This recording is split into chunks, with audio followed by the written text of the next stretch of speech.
अच्छी खबर, काम से छुट्टी मिली है।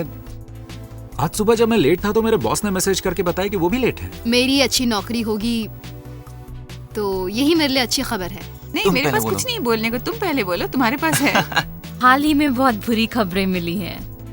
मुझे प्रमोट किया गया है, मैं अब मैनेजर हूँ। ये दोस्तों की शादी? मेरा भाई यूनिवर्सिटी में जा रहा है। मैं वैसे बड़ी तेज हूँ, सबको चिल्लाकर बता दूंगी। Facebook, Twitter. हाँ, पर जब तक पूछा ना जाए मैं नहीं बताती हूँ। ओ माय गॉड, सोचो तो वैसे ही है ना, ऐसा ही कुछ।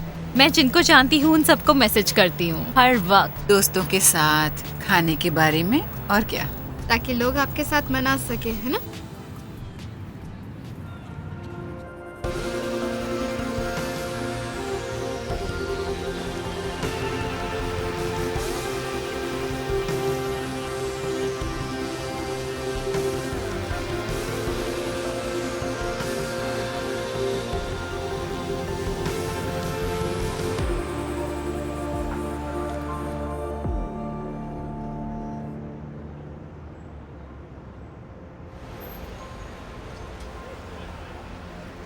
क्या आपने किसी से कहा है कि आप अल्फा कर रहे हैं? शायद आप कहेंगे हाँ, मैं सबको बताने के लिए तैयार नहीं हूँ क्योंकि मुझे खबर ही नहीं कि मैं क्या सोच रहा हूँ। शायद आप सोच रहे होंगे मुझे कुछ अनुभव हुआ है, पर अगर किसी ने आपसे इसके बारे में पूछा तो आप क्या कहेंगे?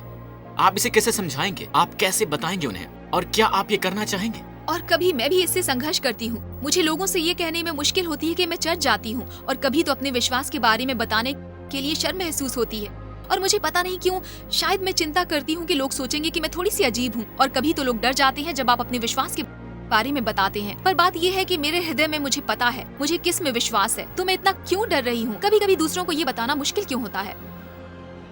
मुझे याद है मेरे मसीह बनने से पहले मुझे उन मसीहियों से चिढ़ होती थी जो मुझसे अपने विश्वास के बारे में बात करना चाहते थे, क्योंकि वो मुझे परिवर्तित करना चाहते थे। मैं एक नास्तिक था, लेकिन किसी को नास्तिक बनाना नहीं चाहता था। मैं समझ नहीं पाता था वो ऐसा क्यों करना चाहते हैं। कभी कभी लोग कहते हैं विश्वास तो एक निजी मामला है। सबसे अच्छे मसीही तो वो हैं जो अपने विश्वास से जीते हैं पर उसके बारे में बात नहीं करते। और सब बनना चाहते हैं उस अंकल नॉर्मन की तरह, एक बढ़िया मसीही जो पूरी तरह जी लेते हैं पर अपने विश्वास के बारे में बात नहीं करते। पर जो सवाल मुझे करना है कि अंकल नॉर्मन मसीही कैसे बने? किसी ने तो उन्हें बनाया होगा। और जब पुरातन मसीहियों ने अपने विश्वास की बात नहीं की तो हमने कभी नहीं सुना होता। तो हमें लोगों को यीशु के बारे में क्यों बताना चाहिए? सबसे पहले क्योंकि यीशु ने ही हमें यह कहा है। जाओ शब्द बाइबल में 1514 बार आता है। यीशु ने हमेशा अपने चेलों से कहा है, जाओ और बोलो, जाओ और आमंत्रित करो, जाओ और चेले बनाओ। वो कह रहे हैं मैं आया हूं ताकि तुम जीवन पा सको, और जीवन जो अनंत है। जाओ जाकर लोगों को मेरे बारे में शुभ समाचार दो। और फिर वहां पर दूसरे लोगों को जरूरत है। ये प्रेम का कार्य है, इस अद्भुत खबर को लोगों को बताना कि यीशु हमें शांति देते हैं। एक भीतरी खुशी प्रेम से हमारे हृदय को भर देते हैं, हमारे जीवन में एक मतलब और मकसद लाते हैं, माफी लाते हैं, अनंत जीवन लाते हैं। मेरा मतलब ये तो अद्भुत है। जैसे आपको रेगिस्तान में पानी मिल गया हो, एक चश्मा, और ये तो बहुत ही स्वार्थी होगा कि पानी पाकर आप उसे अकेले ही पी लें, अपने दोस्तों को यह ना बताए कि देखो हमने पानी खोज लिया।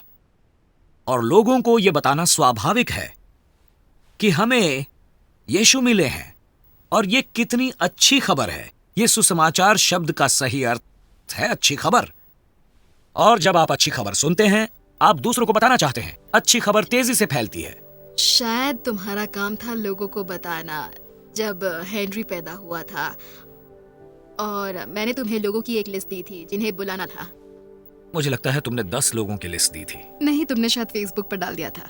ये उन दिनों की बात है जब बक्से वाले फोन होते थे, आपको उसके अंदर पैसे डालने पड़ते थे। हाँ। आप कॉल तभी कर सकते थे। ये थोड़ा सा मुश्किल था, तो मैं फोन करने चला गया। सबसे पहले जिसे मैंने फोन किया वो पिपा की माँ थी शायद। मैंने कहा सुनिए, अच्छी खबर है, बेटा हुआ है। उसका वजन 12 पाउंड 6 औंस है। 7-9। जो भी था।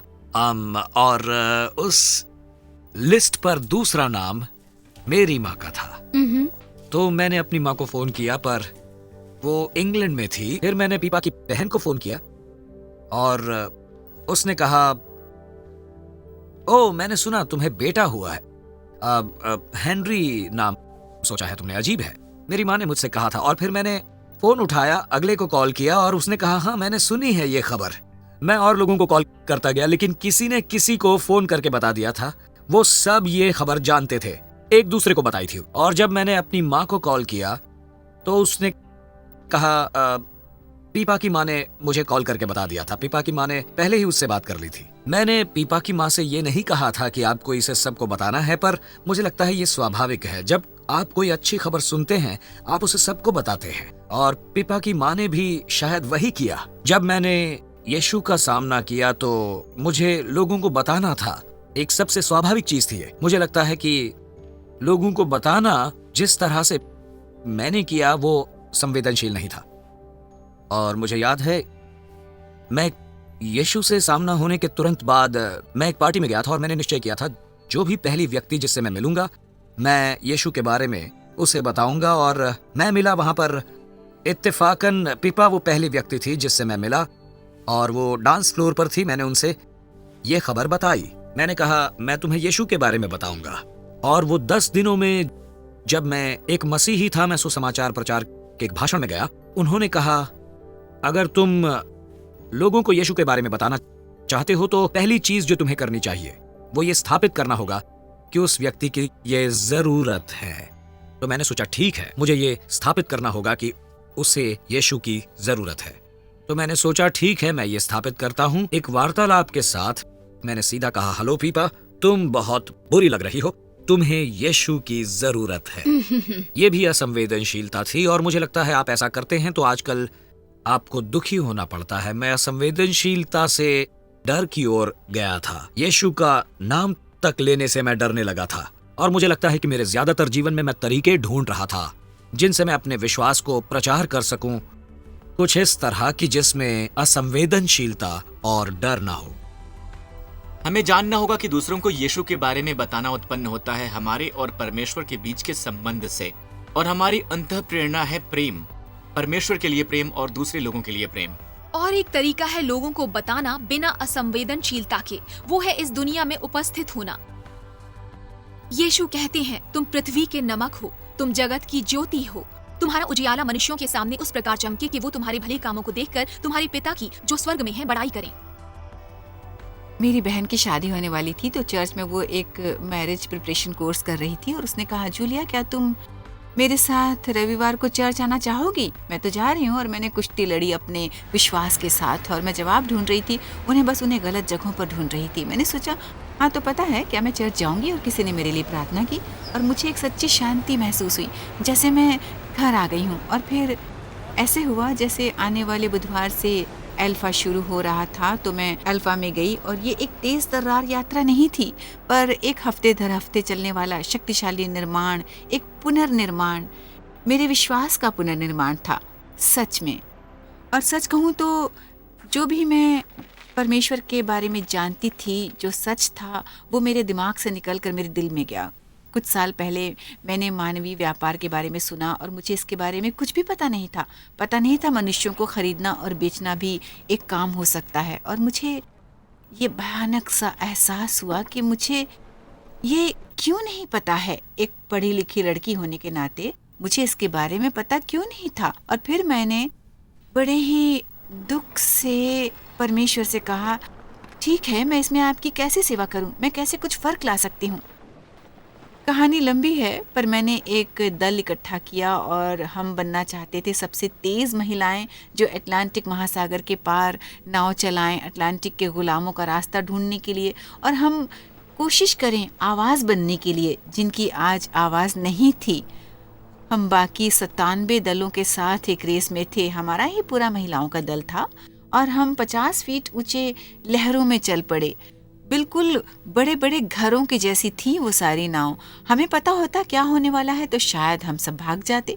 हम बुरी तरह से बीमार भी पड़े, हमारा 1/3 खाना भी खो गया।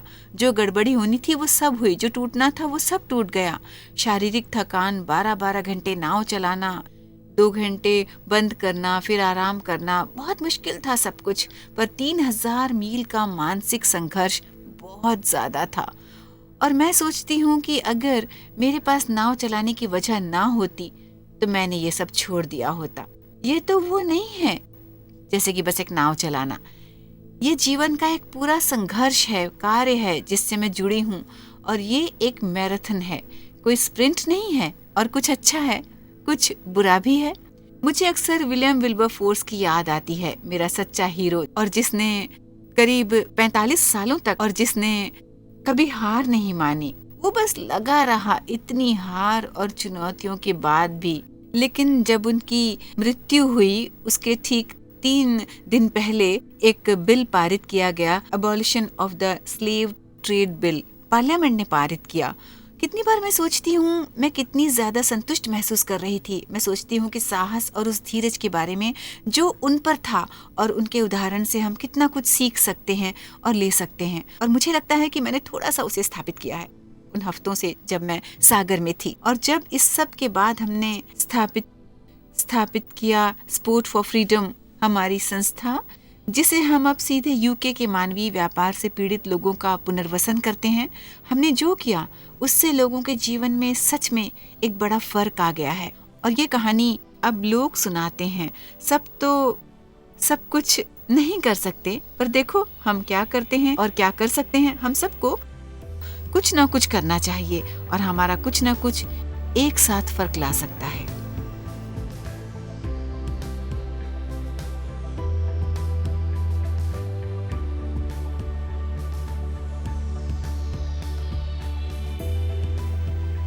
नेल्सन मंडेला ने कहा था कि सिर्फ राजाओं और जर्नलों से इतिहास नहीं बनता, पर लोगों से बनता है।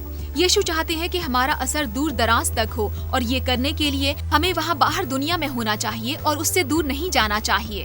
हाँ, यीशु कहते हैं कि हमें नमक और ज्योति की तरह होना चाहिए। अब नमक वैसे तो स्वाद देता है, पर पुरातन काल में इसे एक रक्षण साधन की तरह इस्तेमाल किया जाता था। इससे मांस खराब नहीं होता था। और मसीही होते हुए हमें बुलाया गया है समाज को बुरा बनने से रोकने के लिए। हम अपने अच्छे कामों की वजह से दुनिया में ज्योति बन जाते हैं। किस तरह से आप दुनिया में भूख और बेघर होने और गरीबी और अत्याचार का जवाब देते हैं। मार्टिन लूथर किंग ने कहा था, अंधेरे से अंधेरा खत्म नहीं होता, सिर्फ रोशनी से होता है।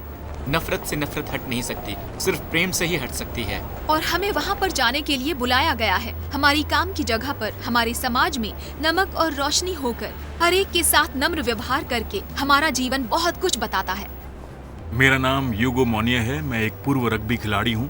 मैं लंदन के हार्लेक्विंस नाम की टीम के लिए खेला करता था। मैंने इंग्लैंड के लिए ब्रिटिश और आयरिश क्लाइंट्स में खेला है। मैं अब एक कमेंटेटर हूँ, तो रग्बी खेलते हुए मैं उसके बारे में बात करता हूँ, जो बहुत अच्छा है। चाहे वो मिलना जुलना, नए दोस्त बनाना, नई नौकरी पर जाना, एक प्रोफेशनल रग्बी खिलाड़ी बनना। शायद मुझे लगा कि मैं चर्च जाने के लिए कुछ ज्यादा ही अच्छा था। मेरे जीवन में ये जरूरी नहीं था, बस उसे पीछे छोड़ दिया क्योंकि मेरी यही चाहत थी, जिससे परमेश्वर की जगह दूसरी चीजों ने ले ली। और अब बस मेरे लिए वही बच गया था। फिर रग्बी में शामिल होकर कुछ बदल गया। ये मेरे लिए एक केंद्र बिंदु बन गया जब मैं अपने पैरों पर खड़ा होने लगा।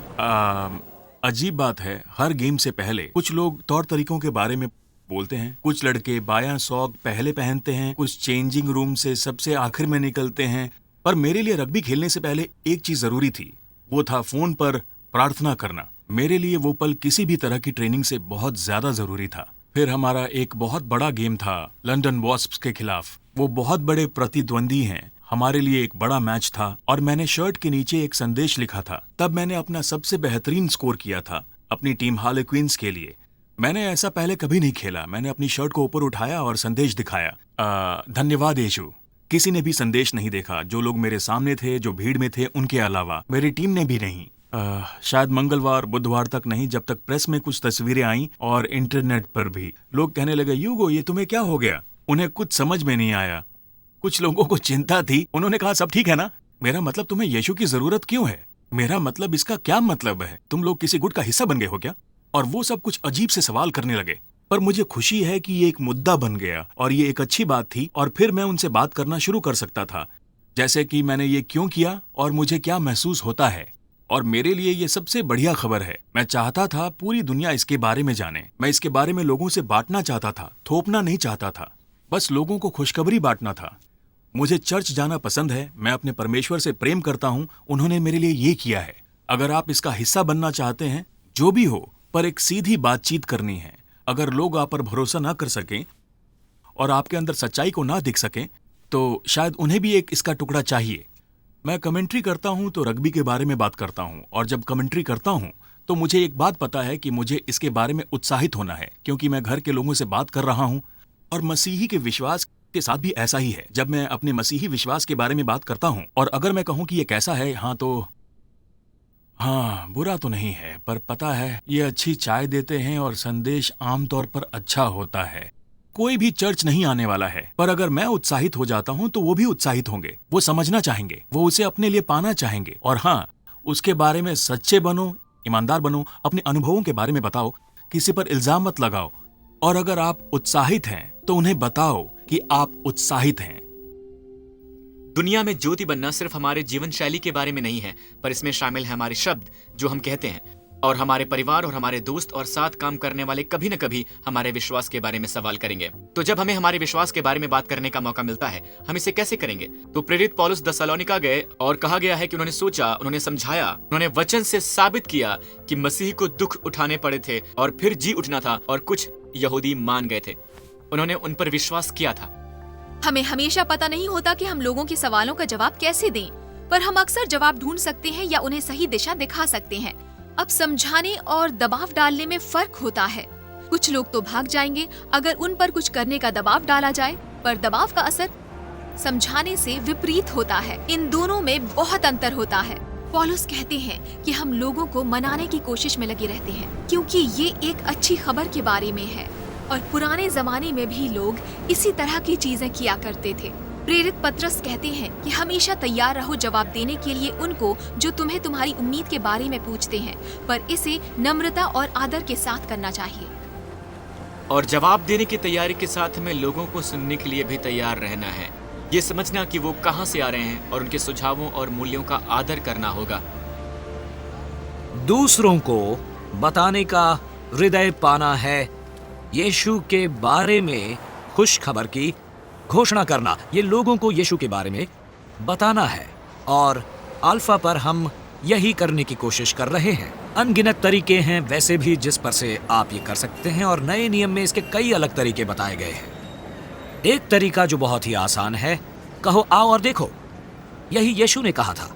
उन्होंने लोगों से कहा आओ और देखो, और उन्होंने आकर देखा, और फिर उन्होंने जाकर अपने दोस्तों को बताया आओ और देखो। और शायद यही एक वजह है कि जिसके कारण आप आज यहाँ पर हैं। एक दोस्त या आपके परिवार का एक सदस्य या साथ में काम करने वाला कोई जिसने कहा आओ और देखो। और ये एक चीज है जो हम सब कर सकते हैं। एल्बर्ट मैकिन एक किसान था। वो 24 साल का था। एल्बर्ट एक चर्च के सर्विस में यीशु के विश्वास में आया। वो उत्साह और जोश से भरा हुआ था कि उसने अपने दोस्तों को ट्रक में भरा और उन्हें अगली सर्विस में ले गया ताकि उसकी तरह वो भी सुसमाचार सुन सकें। एक किसान का जवान बेटा था और एल्बर्ट चाहता था कि वो उसे सर्विस में ले जाए, पर उस नौजवान को मनाना मुश्किल था। वो लड़कियों के इश्क में फंसने और निकलने में बहुत व्यस्त था। तो ये कहना आसान है कि मसीहियत में उसकी कोई रुचि नहीं थी। पर एल्बर्ट को एक तरकीब सूझी। उसने उस नौजवान को मना लिया ये कहकर कि वो ट्रक चलाए। जब वो वहां पर पहुंचे, एल्बर्ट के मेहमान ने अंदर जाने की सोची और अपने ही शब्दों में वो आश्चर्यचकित हो गया। वो दोबारा अंदर गया और एक रात वो उस सभा में प्रार्थना करने गया और अपना जीवन यीशु मसीह को दे दिया। वो साल था 1934। उस दिन से एल्बर्ट के मेहमान ने व्यक्तिगत तौर पर 210 अरब से ज्यादा लोगों से मसीही विश्वास के बारे में बात की है, मानव इतिहास में किसी और से भी कहीं ज्यादा। वो 10 अमेरिकी राष्ट्रपतियों का दोस्त और हमदर्द बना और दुनिया की आधी आबादी से रेडियो और टीवी पर उसने यीशु के बारे में बात की है, और उस व्यक्ति का नाम है बिली ग्रैम। बाइबल कहती है कि हमें बुराई से बचना होगा। हम सब बिली ग्राहम की तरह नहीं बन सकते, पर हम एल्बर्ट मैकिन की तरह बन सकते हैं और हमारे दोस्तों को यीशु के पास ला सकते हैं। और एक शक्तिशाली तरीका सुसमाचार का प्रचार करने का है खुद की कहानी सुनाना, और यही प्रेरित पौलुस ने किया था। उन्होंने अपनी कहानी कई बार सुनाई कि मैं ऐसा था, फिर मैं यीशु से मिला और अब मैं ऐसा हूँ। यीशु ने एक अंधे आदमी को ठीक किया तो कई लोगों ने उनके ऊपर सवाल उठाए। फरीसी भी थे जिन्होंने सवाल किए और उन्हें फंसाना चाहा।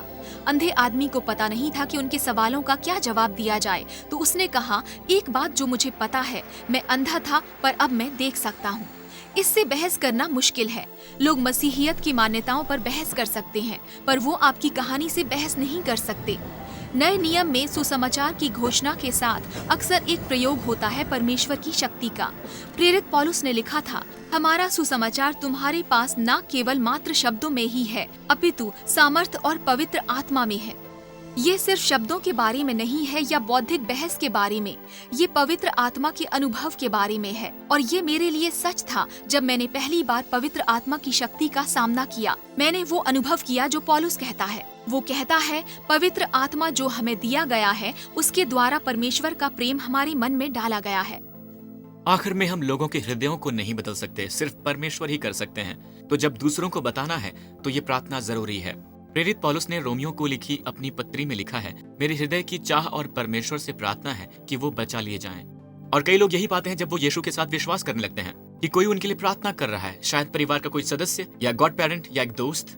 तो सबसे बड़ी बात यह है कि आप अपने परिवार के लिए प्रार्थना कर सकते हैं, दोस्त या साथ काम करने वालों के लिए, और इसे चलने दीजिए।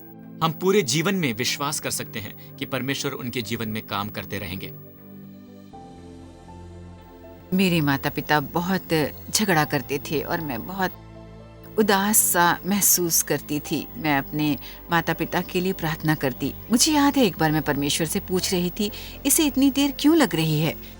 मैं अपने काम पर एक प्रार्थना गुट में शामिल हुई और एक साथी ने मुझसे पूछा, क्या तुम काम की जगह पर अल्फा का आयोजन करने में दिलचस्पी रखती हो? तो मैंने कहा ठीक है। वैसे मैं कभी किसी अल्फा में नहीं गई हूँ। बहुत सारे छोटे सदस्य मदद करने आए, उनमें से एक था निक। मैंने अपनी माँ को आने को कहा, मैंने प्रार्थना की कि वो आए, फिर वो आई और वो बहुत बदल गई, जो मैं हमेशा से चाहती थी। देखा जाए तो जहाँ पर वो थी और जहाँ वो अब है, एक बड़ा ही बदलाव सा है। मैंने अपने कज़न को इनवाइट किया। पहली बार तो उसने मना कर दिया। उसने कहा, ओ ये सब धार्मिक चीज़ें मेरे लिए बिल्कुल नहीं है। पर फिर हमने साथ में प्रार्थना की। मैं और मेरी माँ ने साथ में उसके लिए प्रार्थना की और अगले हफ्ते किसी तरह से उसने आने का निर्णय ले लिया और हम बहुत उत्साहित थे। उसने यीशु को अपनाया उस रात। हाँ, अब तो ये था कि हम इससे पीछा नहीं छुड़ा सकते हैं जैसे वो हमेशा वहाँ है। हाँ, ये तो एक अनोखी कहानी है कि नहीं? हाँ, फिर हमने अपने ग्रैंडफादर को इनवाइट किया, जो सच में यीशु को अपने मसीह के रूप में अपनाना चाहते थे। हाँ, पर अल्फा के उस सीजन में मेरे पिता ने आने से मना कर दिया। बाद में मैंने उन्हें एक रीयूनियन के लिए इनवाइट किया, एक अल्फा रीयूनियन सभा, और उन्हें बताया कि मैं कुछ बताने वाली थी, क्या आप मुझे आकर देख सकते हैं? उन्होंने कहा ठीक है, मैं आता हूँ। पर जब वो आए उन्हें बहुत अच्छा लगा, उन्हें वातावरण अच्छा लगा, उन्हें लोग अच्छे लगे, उनके ऊपर कोई जोर नहीं डाला गया। उन्होंने कहा ठीक है, मैं आता हूँ। और फिर जब मैंने उन्हें अल्फा के अगले सीजन के लिए इन्वाइट किया तो वो आए, और मुझे लगता है उनके लिए एक अनोखा अनुभव था। बाद में वो अल्फा में जाने से रुक नहीं पाते थे और दूसरों के साथ खुशखबरी बांटने से भी। अगली बार वो एक सहायक के रूप में आए और उससे अगली बार वो नेतृत्व करने लगे। 2 बार उन्होंने अल्फा का नेतृत्व किया। फिर उन्होंने आयोजन किया अल्फा का मेरी माँ के साथ एक स्थानीय चर्च में। मुझे लगता है ये सबसे बढ़िया चीज़ है मेरे अनुभव के लिए, और सबसे बढ़िया जो मैंने किया है, मसीह को स्वीकारा है। पर अगर किसी ने मुझे बताया नहीं होता तो मुझे कैसे पता चलता? और इसलिए दूसरों को बताना इतना ज़रूरी है, क्योंकि यही तो वो मौका है दूसरों के लिए भी कि वो चुन सकें। इस मौके को गंवाना नहीं चाहिए। मुझे हमेशा याद है कि कैसे मेरा परिवार और कैसे मेरे रिश्तेदार बदल गए, और ये सब देखकर मुझे पता है मैं दूसरों को हमेशा बताती रहूंगी कि उन्हें भी मसीह को अपनाना चाहिए। तो हम दूसरों के लिए प्रार्थना करते हैं, पर हम खुद के लिए भी प्रार्थना करते हैं। आपको विरोध का सामना करना पड़ा, आप को शायद शारीरिक अत्याचार का सामना करना पड़े, जैसे कई लोग दुनिया में आजकल कर रहे हैं, जो पहले मसीहियों ने किया था। पर लोग शायद आप पर हंसेंगे, आपका मजाक उड़ाएंगे। जब पहले मसीहियों ने शारीरिक अत्याचार का सच्चे विरोध का सामना किया, तब उन्होंने साहस के लिए प्रार्थना की। और मैं आपको प्रोत्साहित करना चाहता हूं, हार मत मानिए। यीशु का संदेश बहुत जरूरी है, लोगों को बताते रहिए। दूसरे विश्व युद्ध में एक व्यक्ति था जो मैदान में मर रहा था, और उसके एक दोस्त ने उसके पास आकर उससे कहा, क्या मैं तुम्हारे लिए कुछ कर सकता हूं? और उस व्यक्ति ने कहा, नहीं, मेरे लिए तुम कुछ नहीं कर सकते, मैं मर रहा हूं। उसने उससे पूछा, क्या कोई संदेश है जो मैं वापस इंग्लैंड ले जा सकता हूं? तो उस व्यक्ति ने कहा, कृपया ये संदेश इस पते पर इस आदमी के पास पहुंचाइए। और वो संदेश ये है, उसने कहा, उससे कहना कि उसने मुझे जो मेरे बचपन में सिखाया था वो मेरे आखिरी समय में काम आ रहा है। तो जब वो दोस्त इंग्लैंड वापस गया तो वो उस पते पर उस आदमी के पास गया और उसे बताया कि जो बात उसने उस सैनिक को बचपन में सिखाई थी वो उसे आखिरी वक्त में काम आ रही थी। और उस व्यक्ति ने कहा, परमेश्वर मुझे क्षमा करना, मैंने संडे स्कूल में पढ़ाना कई सालों से बंद कर दिया था, क्योंकि जो मैंने सोचा मैं कर रहा था कोई असर नहीं हो रहा था। जब भी आप लोगों को यीशु के बारे में बताते हैं, उसका असर होता है, क्योंकि सुसमाचार परमेश्वर की शक्ति है। कभी कभी आप निराश होंगे, कभी मुझे रोका गया है, आपको लगेगा कि लोगों को दिलचस्पी नहीं है, पर आपको पता नहीं है कि लोगों के जीवन में क्या चल रहा है। अगर आपने खुद यीशु का अनुभव किया है तो लोगों को बताते रहिए। अगर आप ये करेंगे तो आपको ये अनोखा विशेष अधिकार मिलेगा जहां आप लोगों को विश्वास दिला पाएंगे। मुझे तो कुछ और मालूम ही नहीं है जिससे इतना ज्यादा फर्क पड़ सकता है एक व्यक्ति के जीवन में यीशु की मौजूदगी से।